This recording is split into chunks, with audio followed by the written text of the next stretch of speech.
Hello! Good day everyone. Again, this is Gabriel Gamana.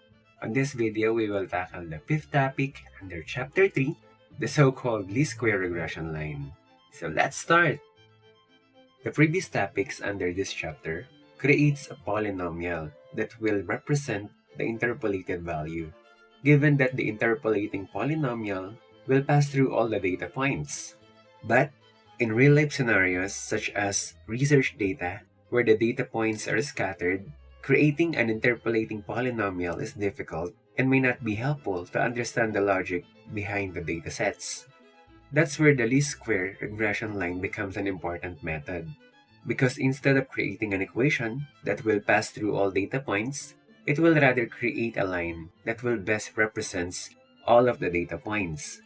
To do that, we will use these sets of equations to identify the coefficients a and b.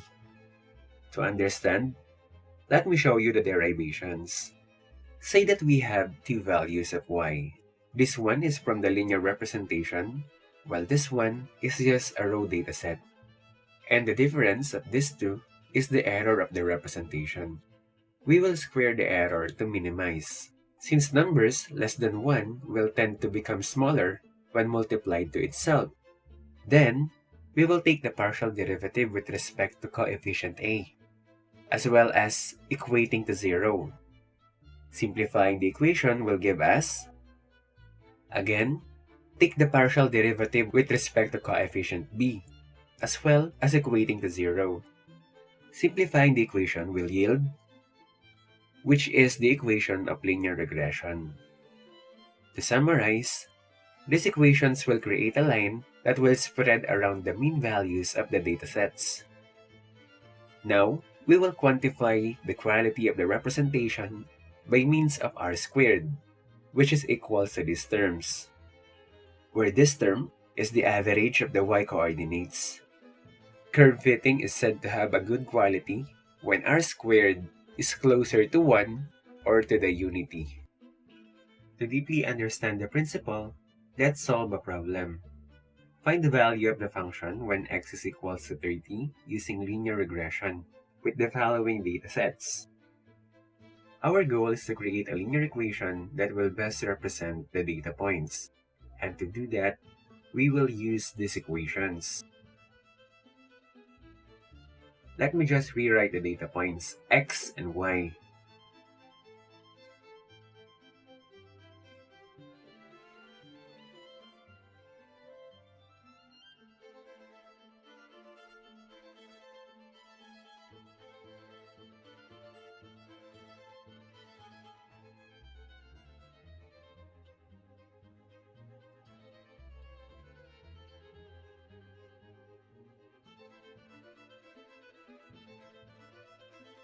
To start the solution, let us one by one determine the components of these equations, starting with the summation of x squared. So, 6 squared is equals to 36. And applying the same pattern, we have 49, 121, 225, 289, and 441. For the next column, we have the product of x and y. So we have 6 multiplied by 29. And that is equals to 174. Again, applying the same pattern, we have 147, 319, 210, 357, 315. We will now determine the summations of each columns. So we have summation of x is equals to 77. Summation of y is equals to 129.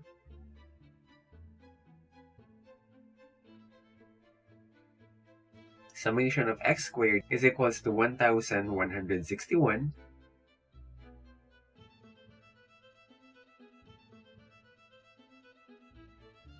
and summation of the product of x and y is equals to 1,522.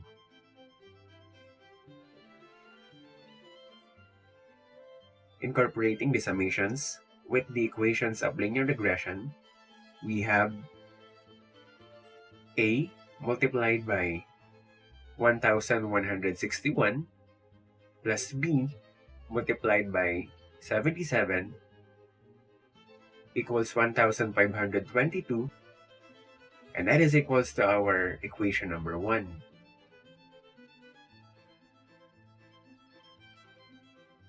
While a multiplied by 77 plus b multiplied by 6, the numbers of data sets,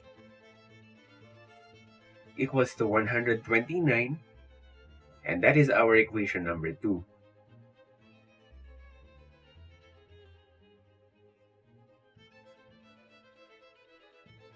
Solving two equations with two unknown will give us a equals negative 0.772 and b equals 31.413. So our linear regression equation is f of x sub I is equals to negative 0.772 multiplied by x sub I plus 31.413.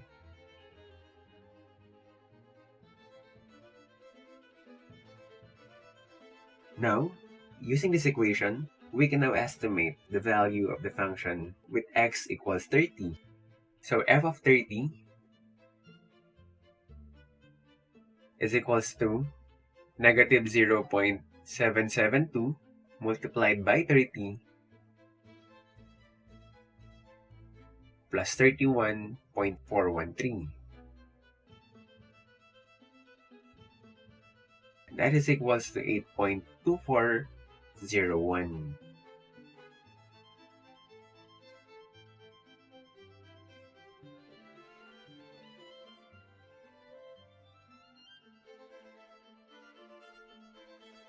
Now, we will check the quality of the solution using these equations. But before that, let me just copy the x and y values from the previous table to save time. First, we have to determine the average value of y. So y bar is equals to 29 plus 21 plus 29 plus 14 plus 21 plus 15 all over 6.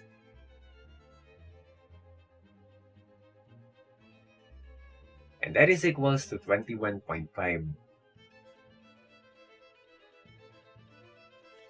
For this column, we will use the linear regression equation to determine its value. So negative 0.772 multiplied by 6 plus 31.413 is equals to 26.778. Again, applying the same pattern will give us 26.006, 22.916, 19.826, 18.282, and 15.192. While this column is equals to the difference of f sub x sub I minus y sub I raised to 2. So 26.778 minus 29 raised to 2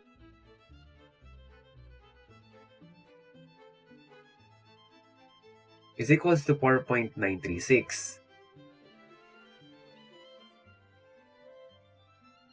And applying the same pattern will give us 25.058,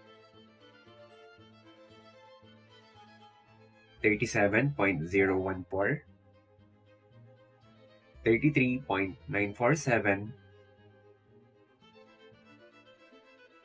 7.390, and 0.037.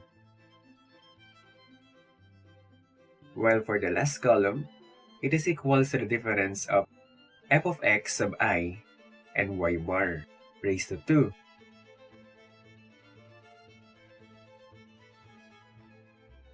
So 26.778 minus 21 raised to 2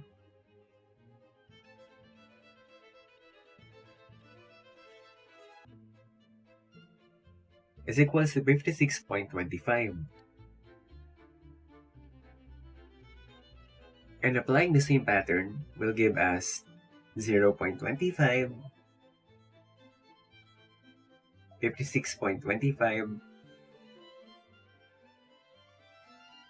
56.25, 0.25, and 42.25. Now, determine the summations of each columns. So we have the summation of this column is equals to 108.382.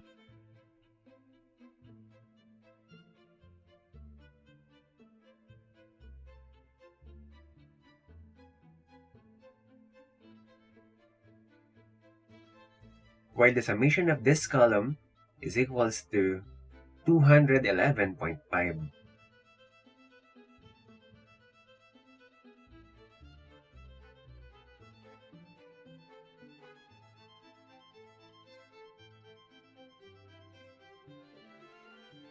So r squared is equals to 1 minus 108.382 divided by 211.5.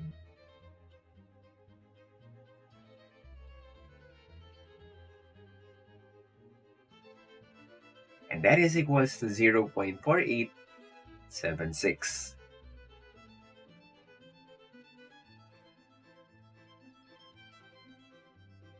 Far from unity, that means the data points are far from one another. It also means that the estimated value may deviate severely from the true value, but still aligned with the trend of the datasets. If we solve and plot the data points using MS Excel, this will become the output. So that concludes the manual computation using least square regression line. This last part of the video is for the computerized computation using linear regression. Again, insert another module for our new method and rename it as linear regression. Create the sub-procedure and name it as linear regression. Then, let's define the variable and their variable types. The input box for the dataset and the x-coordinate. U-bound function to count the number of datasets. Redeem function to redefine the matrix size. This set of lines will define the x squared and the product of x and y. While this set of lines will determine the summation of each variables, as well as placing them in the matrix form. This line will compute the values of a and b coefficients, while this line will use the a and b coefficient to determine the approximated value using the datasets.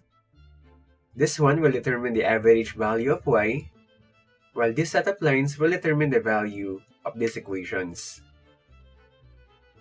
Lastly, this line will compute the value of r squared, and again, message box for the output.